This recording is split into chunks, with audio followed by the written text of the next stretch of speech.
ஆண்டவருடைய ஆவி என்மேல் உள்ளது, ஏனெனில் அவர் எனக்கு அருள் பொழிவு செய்துள்ளார். ஏழைகளுக்கு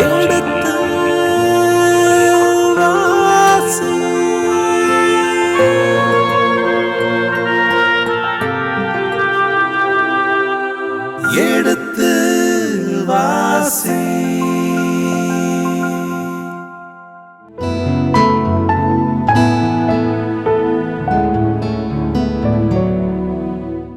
இனிய இதயங்களே, எடுத்து வாசி பருவம் 2 சாமுவேலின் 2ஆம் புத்தகத்திலுடன விவிலிய வசனங்களுக்கு செவிமடுத்துக் கொண்டிருக்கின்றோம். கடந்த பகுதியின் தொடர்ச்சியை இன்று தொடங்குவோம். வாருங்கள் நிகழ்ச்சிகள் செல்வோம். உங்கள் சார்பாக தந்தை அவர்களுக்கு வணக்கம் சொல்லி நிகழ்ச்சியை தொடங்குவோம். வணக்கம் அவர்களே.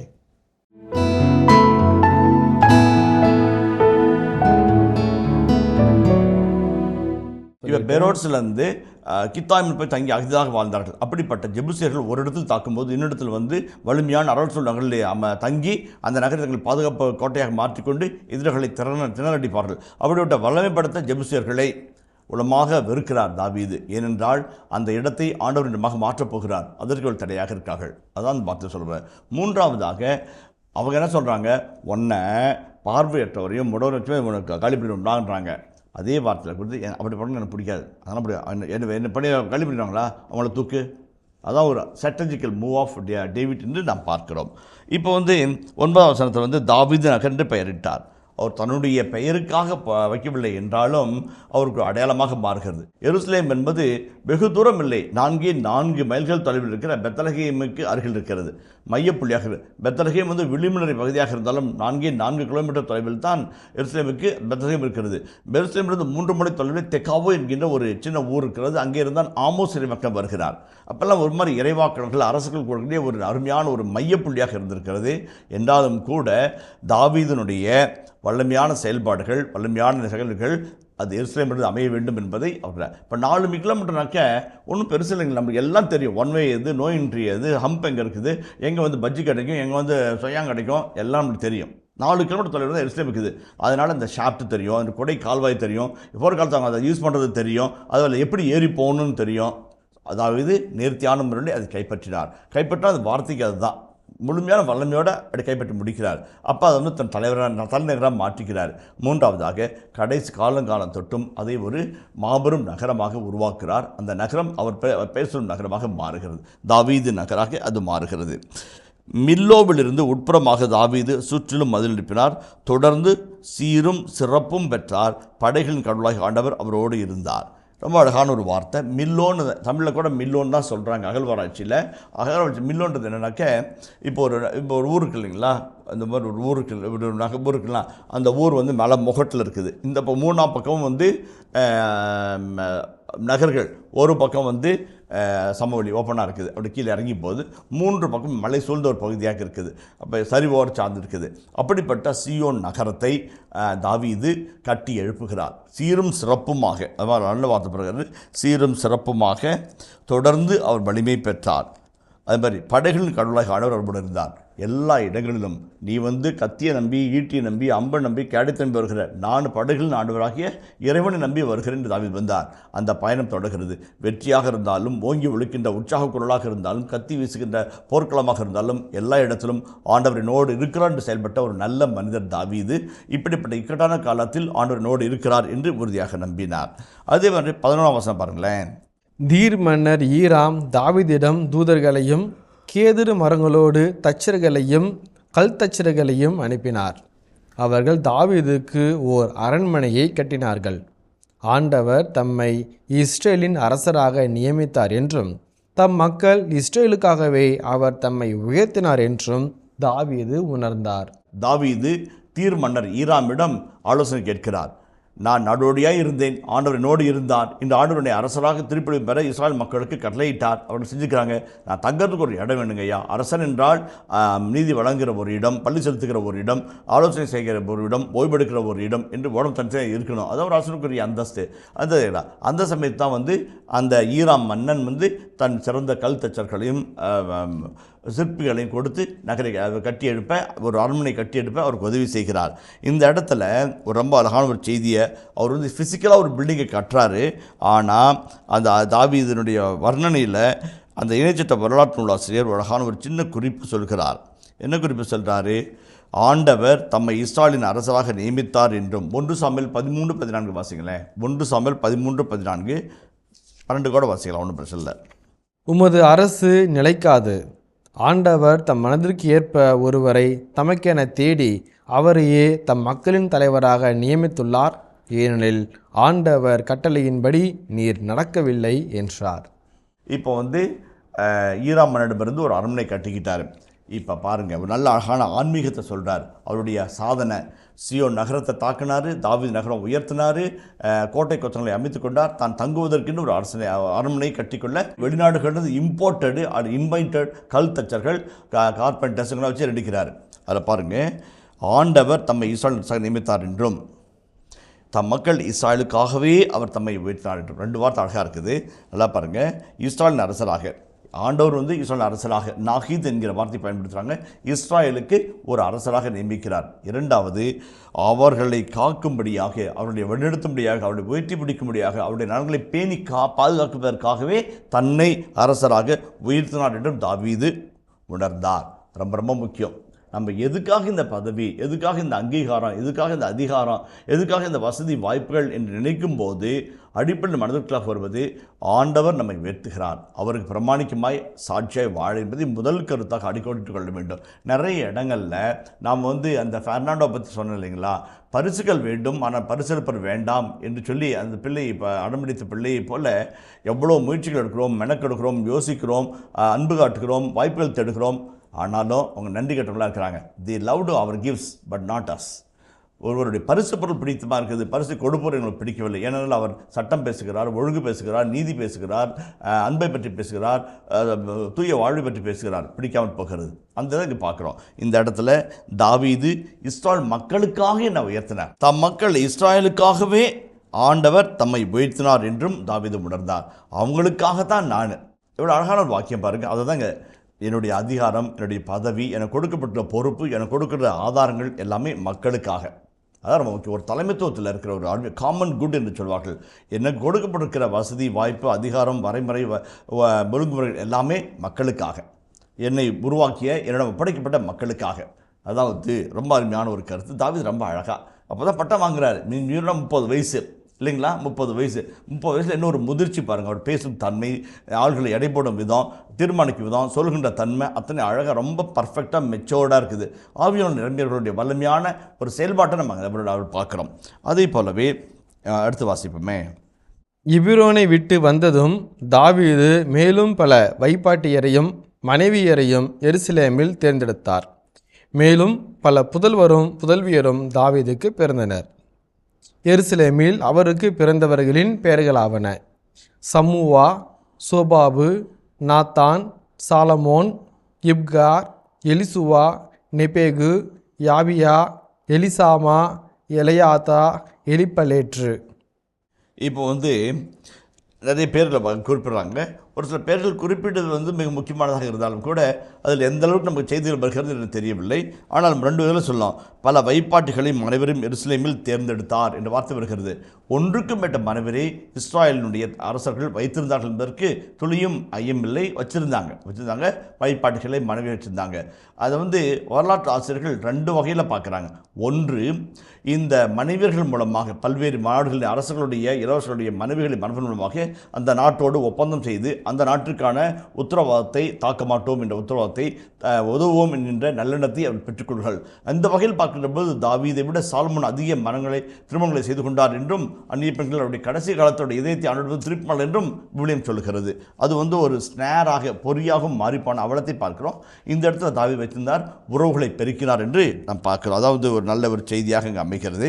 சம்முவா, ஜோபாபு, நாத்தான், சாலமோன், இப்கார், எலிசுவா, நெபேகு, யாபியா, எலிசாமா, எலையாதா, எலிஃபலேற்று ஆகியோர் எருசலேமில் அவருக்கு பிறந்தவர்களாக இருக்கிறார்கள்.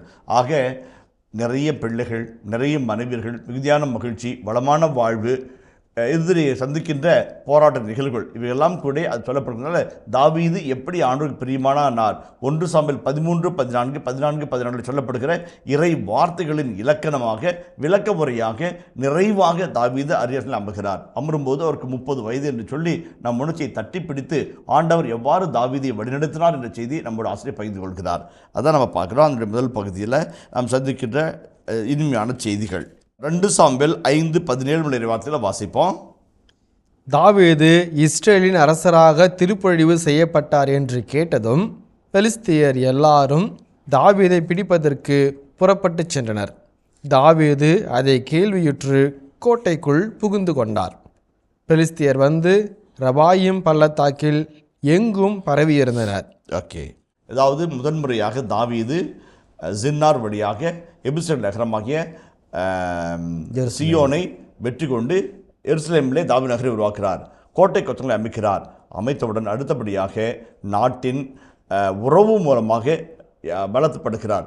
திருமணம் செய்து கொண்டு அந்த இந்த நாட்டின் சிற்றரசரை தன் உறவுக்குள்ளாக வைத்து நட்பு பாராட்டி எல்லை விரிவுபடுத்துகிறார்.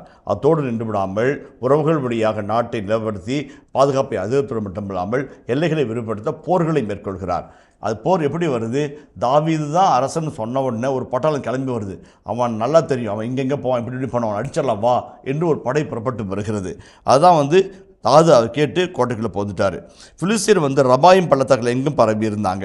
அப்போ ஆண்டவரை பார்த்து அவர் கேட்குறாரு, போருக்கு செல்லட்டுமா? முன்ன யார் கேட்டது? சவுல் கேட்டார். அதே போலவே சவுலின் அடியொற்றி நடக்கிற ஒரு அரசராக, இஸ்ராயலில் இறைவாக்களை மதிக்கிற ஒரு அரசராக காட்டப்படுகிறார். என்ன கேட்கிறாரு? பிலிஸ்தீருடன் நான் செல்லட்டுமா? நீர் அவர்களை என் கையில் ஒப்படைப்பிரா என்று தாவீது ஆண்டவரிடம் கேட்டார். நீ செல், உறுதியாக நான் பிலிஸ்தரை உன் கையில் ஒப்படைப்பேன் என்று ஆண்டவர் தாவீதிடம் கூறினார். கேட்குறாரு, நீ போன்னு சொல்கிறாரு, போகிறாரு. அதே போலவே பாகால் பெராசிம் வரை தாவீது வந்து அவர்களை தோற்கடித்தார். சிதறடிக்கும் வெள்ளம் போல ஆண்டவர் எதிரிகளை என் கண்முன்னே சிதறடித்தார் என்று தாவீது கூறினார். அழகான ஒரு ஜெப வார்த்தை பாருங்கள். சிதறடிக்கும் வெள்ளத்தை போல, அப்படியே பெருவெள்ளம் பெருக்கெடுத்து ஓடும்போது எல்லாம் சிதறி போய் அப்படி ஓடுகிறது, கரைந்து போய் ஓடுகிறதை போல என் முன்பாக என் எதிரிகள் ஓடு போகும்படியாக ஆண்டவர் செய்தார் என்று தாவீது ஆண்டவரை பார்த்து புகழ்கிறார். அந்த இடத்துல பாகால் பெராசிம் என்ற பெயரோடு அந்த இடத்தை அழைக்கிறார்கள். பாகால் பெராசிம் என்று சொன்னால் எதிராளிகளுடைய மாற்று மரத்தினுடைய தெய்வங்களை சிதறடித்து ஆண்டவரை காப்பாற்றினார் என்று பொருள் கொள்ளலாம். அதே போலவே பெலிஸ்தர் தங்கள் தெய்வ சிலைகளை விட்டு செல்ல தாவீதும் தம் ஆள்களும் அவற்றை எடுத்து சென்றார்கள். பிலிஸ்தீரில் தாக்குறாங்க. தாக்கினவர் என்ன ஆகுது? பெண் பொன் போன்ற பதக்கங்களை எடுத்துக்கிட்டு திரும்பி வராங்க. ஏன்னா அந்த மாதிரி பயிற்சியில் தான் அவங்க இருக்கிறாங்க. படையை காப்பாற்றணும், அப்புறம் மற்றவங்களுக்கு இது பண்ணணும். அதுதான் இந்த இடத்துலேருந்து அடுத்த வருஷம் வாசிப்போமே. பெலிஸ்தியர் மீண்டும் எதிர்த்து வந்து ரபாயும் பள்ளத்தாக்கில் பரவியிருந்தனர். தாவீது ஆண்டவரிடம் ஆலோசனை கேட்க, நீ எதிர்த்து செல்ல வேண்டாம், சுற்றி வளைத்து அவர்கள் பின்னால் சென்று முசுக்கொட்டை மரங்களுக்கு எதிரிலிருந்து அவர்களை அணுக வேண்டும். முசுக்கொட்டை மரங்கள் மேல் அணிவகுப்பு பேரொலி ஒலிக்கும் போது நீ தயாராக இருக்க வேண்டும். ஏனெனில் அப்பொழுது ஆண்டவர் பெலிஸ்தியர் படையை தாக்குவதற்காக உனக்கு முன்பாக சென்றிருப்பார் என்று ஆண்டவர் கூறினார்.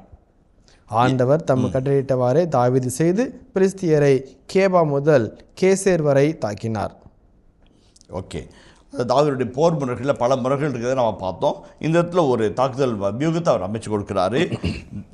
பாருங்களேன், இப்போ போர்க்களத்துக்கு போகட்டுமா அப்படின்னு கேட்குறாரு. ஆக்சுவலாக இறைவாக்கினரையோ அல்லது குருவையோ பழி நீட்டு பிற்பாடு திருவிழச்சூட்டு போட்டு யார் போருக்கெல்லாம் போகலாம், யார் போக தேவையில்லை, எவ்வளோ பேர் போகணும், எந்தெந்த இனத்தை எவ்வளோ பேர் வரணும் என்பதை இறைவாக்காக ஒரு உரைப்பார்கள், ஆண்டு செய்தியாக கேட்டு சொல்வார்கள். ஆக இறைவன் திட்டத்தை வகுக்கிறார். செயல்படுத்தும் HRO-ஆக இவர் ஹியூமன் ரிசோர்ஸ் தலைவர்களாக இவர்கள் செயல்படுகிறார்கள். அதான் அந்த காட்சியை பார்க்குறோம். இப்போ தாவீது பாகால் பெராசிம் வரை வரந்தான் நம்ம பார்த்தோம். அதுதான் 20ஆம் வசனத்தில் நம்ம வாசித்தோம். இப்போ பாருங்க 23. தாவீது ஆண்டவரிடம் ஆலோசனை கேட்க, நீ எதிர்த்து செல்ல வேண்டாம், சுற்றி வளைத்து அவர்கள் பின்னால் சென்று முசுக்கொட்டை மரங்களுக்கு எதிரிலிருந்து அவர்களை அணுக வேண்டும். முசுக்கொட்டை மரங்களுக்கு மேல் அணிவகுப்பு பேரொலி ஒலிக்கும் போது நீ தயாராக இருக்க வேண்டும். ஏனெனில் அப்பொழுது ஆண்டவர் பெலிஸ்தியர் படையை தாக்குவதற்காக உனக்கு முன்பாக சென்றிருப்பார் என்று ஆண்டவர் கூறினார். ஆண்டவர் தமக்கு கட்டளையிட்டவாறே தாவீது செய்து பெலிஸ்தியரை கேபா முதல் கெசேர் வரை தாக்கினார். ஓகே, இப்போ வந்து ரஃபாயிம் பள்ளத்தாக்கில் பரவி கிடக்கிறாங்க. நான் போட்டா வேண்டாமா அப்படின்னு சொல்லி கேட்குறாரு. அப்போ முசுக்கொட்டை மரங்களுக்கு மேல் அணிவகுப்பு எடுக்கும்போது நீ தயார் இருக்க வேண்டும், ஏனெனில் அப்போது ஆர்டர் பிரசிடென்ட் பண்ணி தவிர்க்க உனக்கும் பாஸ் இருப்பார். அது வந்து ஷேக்ஸ்பியருடைய கதையில் பார்த்தோம்னாக்கே அந்த காடு நகர்ந்து வரும்போது அவனுக்கு ஆபத்து உண்டு உறுதிகோள் அப்படிமார். காடாவது நகராவது அப்படின்னு கதை நினைப்பான். ஆனால் ஒரு கடத்தில் நகரம், அத்தனை மரங்கள் நகரம். எப்படி நகரம்? எதிராளிகள் வந்து மரங்களை வெட்டி 20 வாரத்தின் அமைந்து நகர்வார்கள். காடுகள் அப்படியே நகர்ந்து வருவதை பார்ப்பார். அவர் சொல்லுது நிறைவேறப் போகிறது என்று உணர்ந்து கொள்வார். அதே மாதிரி நடந்த அந்த நாவல் அப்படி தான் சொல்லுது. இப்போ இந்த இடத்துல ரொம்ப அழகாக சொல்கிறாரு, முசுக்கொட்டை மரங்களை சுற்றி வளைத்து அவர்கள் பின்னால் எதிரிகளை அணுகி வர வேண்டும் இல்லைங்களா? முசுக்கொட்டை மரங்களுக்கு மேல் அணிவகுப்பு பேர் அளிக்கும்போது நீ தயார் இருக்கணும். இப்போ முசுக்கொட்டை மரம் மேலே பின்னாடி பின்னாடியோ மேலேருந்தோ அணிவகுப்பு பேரணி அவன் போயிட்டு இருக்கிறான். ஒரு கட்டத்தில் வந்து மரத்தை கீழே வச்சுட்டு ஓன்னு கத்தி ஒரு தாக்குதல் நடத்துவாங்க. நம்ம ஏற்கனவே பார்த்தோம், கிதியோன் வந்து ஒரு விளக்கு சட்டியை கையில் வச்சுக்கிட்டு கத்தியை வச்சு பானை பட்டுன்னு உடச்சி பீதியை கிளப்பி கூடாரத்தை வென்று வருகிறார். அதே போல் இது ஒரு அழகான ஒரு மாற்றுமுறை போர் நிலை. போகும்போது முசுக்கொட்டை மரங்களுக்கு மேல் அணிவகுப்பு பேர் நடக்கும்போது நீ ஆண்டவர் படையை தாக்குவதற்காக உன் முன்பாக சென்றிருப்பார் என்று ஆண்டவர் கூறினார். அதுதான் அது வரைக்கும் அந்த பேர் ஒளி எழும்புது, பவனி வருது, மெழுகுத்தி அமையுது, இவர்களுடைய ஆட்டப்பாட சத்தம் எல்லாம் கூடாரில் ஆண்டவர்களோடு வந்து எதிரியின் படை தோற்கடிக்க வருகிறார், காத்திருங்க என்று ஆசிரியர் சொல்லுகிறார். அதான் அப்படியே சொல்லப்பட்ட செய்தி தான் அது. பெலிஸ்தியரை ஆண்டவர் படை கொண்டு தாக்குவதற்காக உனக்கு முன்பாக சென்றிருப்பார் என்று சொல். He walks before us. அதான் ரொம்ப முக்கியம். அவ்வாறு தாவீது தம் கட்டளையிட்டவாறே தம் பெலிஸ்தியருக்கு கேபா முதல் கெசேர் வரை தாக்கினார்கள் இல்லைங்களா? அதாவது கெசேர் ரொம்ப முக்கியமான நகரம், கீழ் பகுதி வரைக்கும் மேலே தட்டி கீழே விட்டு போகிறாங்க. அது வரைக்கும் அருமையான ஒரு வாக்குறுதியினுடைய போராட்டம் நடக்கிறத அந்த இடத்துல நம்ம பார்க்குறோம். இப்போ இந்த இடத்துல ஒரு 3 சின்ன செய்தி சொல்லி நம்ம நிறைவு செய்வோம். முதலாவது, அவர் அரசராக இருந்த போதும் ஆடுமைக்கும் சிறுவனாக இருந்த போதும் அல்லலுற்று அகதியாய் தவித்த போதும் அவராக இருந்தார். எல்லா இடத்துலையும் போய் அப்போ தான் முதல் நாள் 2 நாள் போய் வேலைக்கு சேர்றாரு. ஹேலின்னு ஓடி போய் அவர் கேட்குறாரு, சாம்பேல் ஆண்டவரே பேசும் அதையும் எனக்கு கேட்குறேன் உடனடியாக ஸ்பாட்டில். இப்போ வந்து தாவீது அரசனாக திருப்பொழிவு செய்யப்படுகிறார். சாம்பேலால் ஜெஸ்ஸேவினுடைய புதல்வர்களை நடமாடச் செய்து அவர்களை ஒருவரை அபிஷேகம் செய்கிறார். அன்றைய நாள் முதற்கொண்டு இன்றைய நாள் வரை அரசனாக வாழவில்லை, அரசனாக பணி செய்தார். அரச பதவி ஏற்றும்போது ஆண்டவர் என்னை இம்மக்களுக்காகவும் இந்த மக்களின் நலனுக்காகவும் தான் என்னை அரசாக்குவதை உணர்ந்து கொண்டு அதன்படி வாழ்கிறார். அது முக்கியமான ஒரு காரியம். நம்ம எதுக்காக, யாருக்காக, என்ன நிலையில் இந்த பொறுப்பு கொடுக்கப்படுகிறது என்பதை உணரும் போது நிறைய தெளிவும் நிறைய நன்மை தரவும் ஏற்படுது. முதல் கருத்து. இரண்டாவதாக, தாவீதினுடைய போர் பயிற்சி முறைகள் மிக அழகானவை. ஒரு சில முக்கியமான படைவர்கள் அவரோடு இருக்கும்போது உண்ணாமல் தீய உறவு கொள்ளாமல் அவரோடு கூட இருப்பார்கள் தான் இப்படி சொல்லுகிறது. மண்மகன் எப்படி இருக்கணும்னு சொல்லிட்டு அந்த வகையில் பார்க்கின்ற பொழுது தாவீது வெள்ளம் போல் செல்வர்கிற படைவர்களை என் கண்முன்பே ஆண்டவர் சிதறடித்தார். அதே போல் மக்களின் நலனுக்காக ஆண்டவனை பதவியில் அமர்த்தினார், மக்களுக்காகவே ஆண்டவனை உயர்த்தினார். இந்த ஒரு எண்ண ஓட்டமெல்லாம் அவருடைய மனநிலை எப்பயுமே இருந்துச்சு. என்னே என் கையால் ஆகும் வல்ல செயல்கள், என்னுடைய எண்ணத்தினால் ஏற்படுகின்ற புரட்சிகரமான கருத்துக்கள், அதெல்லாம் வாழ்க்கை. எதா இருந்தாலும் என்னை உறுதியற்ற ஆண்டவர் கொடுத்தாரு. எதுக்காக கொடுத்தாரு? விரட்டு கர்வத்துக்காகவும் பேருக்கு பின்னாடி ஒரு 25 லெட்டராக போட்டு இவ்வளோ படிச்சுக்கிற சொல்லிக்காகவும் அல்ல, மாறாக பணி செய்வதற்காக, நம்மளோட ஒப்படைப்பட்ட மக்களை பாதுகாப்பதற்காக என்ற செய்தியை குறிப்பிட்டு சொல்கிறாரு. அது 2வது கருத்து நம்ம முக்கியமான ஒரு கருத்தாக மாறுது. 3வது பார்க்கும்போது தாவீது அரசராகிறார். இணைச்சட்ட நூலில் ஒரு முக்கியமான கருத்தை சொல்கிறாங்க. ஒருவர் எதற்காக அரசராக்கப்பட வேண்டும் என்று சொன்னால், உன் சகோதரர் ஒருவன் அரசனாக இருக்கட்டும்னு சொல்லிட்டு ஒரு 5-6 கட்டளைகளை வரையறை செய்கிறாங்க. இணைச்சட்ட நூல் 17 பகுதியில் நம்ம அதை பார்க்குறோம். ஒரு வாசிங்களேன், 17 20 வரைக்கும் வாசிங்களேன். அவன் இதயம் ஆண்டவரை விட்டு விலகாதிருக்க வேண்டுமானால் பல மனைவியரை கொள்ளலாகாது, வெள்ளியும் பொன்னும் அளவு மீறி சேர்க்கலாகாது. அவன் தன் அரசு கட்டிலில் அமர்ந்த பின் லேவியராகிய குருக்கள் பொறுப்பிலுள்ள இச்சட்ட நூலின் நகல் ஒன்றை தனக்கென ஓர் ஏட்டில் எழுதி கொள்ளட்டும், அதை தன்னோடு வைத்து கொள்ளட்டும், அதை நாள்தோறும் அவன் வாழ்நாள் முழுவதும் வாசிக்கட்டும். இவ்வாறு அந்த சட்டத்தின் எல்லா வார்த்தைகளையும் அதன் நீதிமுறைகளையும் நிறைவேற்றுவதன் மூலம் அவன் கடவுளாகிய ஆண்டவருக்கு அஞ்சி நடக்க கற்றுக்கொள்வான். அதனால் அவன் இதயத்தில் இருமாப்பு கொண்டு தன் சகோதரருக்கு மேல் தன்னை உயர்த்தி கொள்ளாமலும் கட்டளைகளிலிருந்து வலமோ இடமோ பிழறாமலும் இருப்பான். இப்போ இந்த பகுதி பார்த்தோம்னாக்க இணைச்சொல் 17, 17 20 வரைக்கும் பகுதிகளில் ஒரு 5-6 கட்டளை கொடுப்பது. அதில் பிரதான கட்டளையாக முதன்மையாக கட்டளை இருப்பது ஆண்டவர் சொல்லுகிறபடி செயல்படுத்த வேண்டும். ஆண்டவர் என்ன சொல்கிறாரு, அரசனுக்குரிய செய்திகளில் ஆண்டவர் என்ன சொல்கிறாருன்னா, ஒரு முக்கியமான கருத்தை இணைச்சட்ட வரலாற்று நூலாசிரியர் மிக அழகாக சொல்கிறாரு.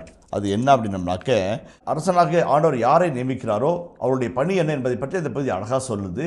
அந்த வகையில் மிக முக்கியமானது, இறைவனுக்கு உகந்த இறைவனின் அடியார் குலத்திலிருந்து வருகிற ஒருவர் பொறுமையோடு நேர்மையோடு நல்லாட்சி நடத்த வேண்டும் என்பதை சொல்லுகிறார். அதை தவிர்த்து பிற நாட்டினோடு எப்படி உறவுகளை வைத்திருக்க வேண்டும் என்பதையும் அவர் வரையறை செய்கிறார். குறிப்பாக எகிப்து உள்ளிட்ட பகுதிகளிலிருந்து தொடர்பு கொள்கை எப்படி இருக்கணும் அப்படின்னு சொல்கிறார். அந்த வகையில் பார்க்கும்போது மிக முக்கியமானதாக இந்த இணைச்சட்ட நூலில் இருக்கின்ற அரசனை பற்றிய வரையறைகள் மிக முக்கியமானது என்னன்னாக்க, ஆண்டவர் யாரை விட்டு வைக்காதுன்னு சொன்னவனோ அவங்கள ஒழிச்சிடணும், அவங்கள அனுப்பிவிட்டணும். எக்ஸ்டெர்மினேஷன், ஹெரெம் என்ற வார்த்தை பயன்படுத்தினால் அதன்படியாக அந்த மக்கள் வேற இடத்துல வரும். அப்போ அந்த காட்சியை சொல்லும்போது 1 அரசர் 15 3ஆம் வசனம். அவனுக்கு முன் அரசனாயிருந்த அவன் தந்தை செய்த எல்லா பாவங்களையும் அவனும் செய்தான். அவனுடைய மூதாதையரான தாவீதின் உள்ளம் கடவுளாகிய ஆண்டவருக்கு முற்றிலும் பணிந்திருந்தது போல் அவன் உள்ளம் இருக்கவில்லை. அப்போ 1 அரசர் 13 அவருடைய அரசன், ஒரு அரசன்னா எப்படி இருக்கணும்னா, அவன் இணைச்சட்ட நூலில் சொல்லப்பட்டிருக்கிற சட்டத்திற்கு கட்டுப்பட்டு நடக்கிறாரா, ஆண்டவருக்கு உகந்தவனாக இருக்கிறாரா என்ற செய்தி பார்க்குறாங்க. ஆண்டவருக்கு உகந்ததாக இருந்தால் மட்டும்தான் ஒரு அரசன் நல்ல அரசாக கருதப்படுவான். ஒருவேளை நாட்டில் நிறைய சீர்திருத்தங்கள் செஞ்சு மக்களை நினைச்சு நல்லது செஞ்சால் கூட, ஆண்டுடைய கட்டளை புறப்பணித்தோ யாவே மதத்தை அவர் மறுதளித்தோ வாழ்ந்த என்றால் நலமே செய்தாலும் அவர் தீவிரமாகத்தான் சித்தரிக்கப்படுவார். அதுதான் 1-2 அரசுகளுடைய இறையியல் பின்பாடு. ஆண்டவருக்கு உகந்தவரா, மக்களுக்கு உகந்தவர். ஆண்டவருக்கு உகந்தவரா இல்லையா, மக்கள் உகந்தவர் கிடையாது. அந்த வகையில் பார்க்கும்போது இன்னொரு இடத்துல சொல்கிறாங்க, விடுதலை பயண நூல் 23ஆம் அதிகாரம் 23 மற்றும் 24 உள்ள வார்த்தைகள். என் தூதர் உனக்கு முன் சென்று உன்னை எமோரியர், இத்தியர், பெரிசியர், கானானியர், இவியர், எபூசியர் ஆகியோரிடம் கொண்டு போய் சேர்க்கும்போது நான் அவர்களை அழித்தொழிப்பேன். நீ அவர்கள் தெய்வங்களை பணிந்து கொள்ளவோ அவற்றுக்கு பணிவிடை செய்யவோ அவர்களுடைய பழக்க வழக்கங்களை பின்பற்றவோ வேண்டாம். மாறாக அவற்றை அழித்தொழித்து அவற்றின் சிலை தூண்களை உடைத்து தள்ளுவாய். அப்போ பார்க்கும்போது 3 காரியங்கள். ஒரு உண்மையான அரசன்னா யார், எதிரியுடைய மாற்று தெய்வங்களை, மாற்று சுருவங்களை, மாற்று செல்வத்தினுடைய சிலைகளை அடித்து தகர்த்துட்டு தொழுகை நிலமாக்கி ஆண்டவரை வழிபடக்கூடிய பேழைகளை உருவாக்குது. ஆண்டவர் வரக்கூடிய கூடாரங்களை அமைப்பது. அங்கே சென்று இறைமக்கள் ஜெபிப்பார், மக்களுக்கு செய்தியை சொல்வார். அந்த வகையில் பார்க்கும்போது தாவீது அரசன், உண்மையான அரசன். எப்படிப்பட்ட அரசன்? அவர் சொன்னதுனாலே, இவர் சொன்னாலேயோ, அவர் அபிஷேகம் பண்ணனாலேயோ அவர் அரசன் இல்லை. ஆண்டவர் என்ன சொன்னார்? உன்னை நான் ஆசீர்வதித்திருக்கிறேன், உன் வழியாய் இந்த மக்களை உன் பக்கம் கொண்டு வந்து சேர்ப்பேன், அவளை வெற்றி கொள்வாய் இன்னொரு வாக்குறுதி கொடுத்துக்கிறார் சாமுவேல் வழியாக.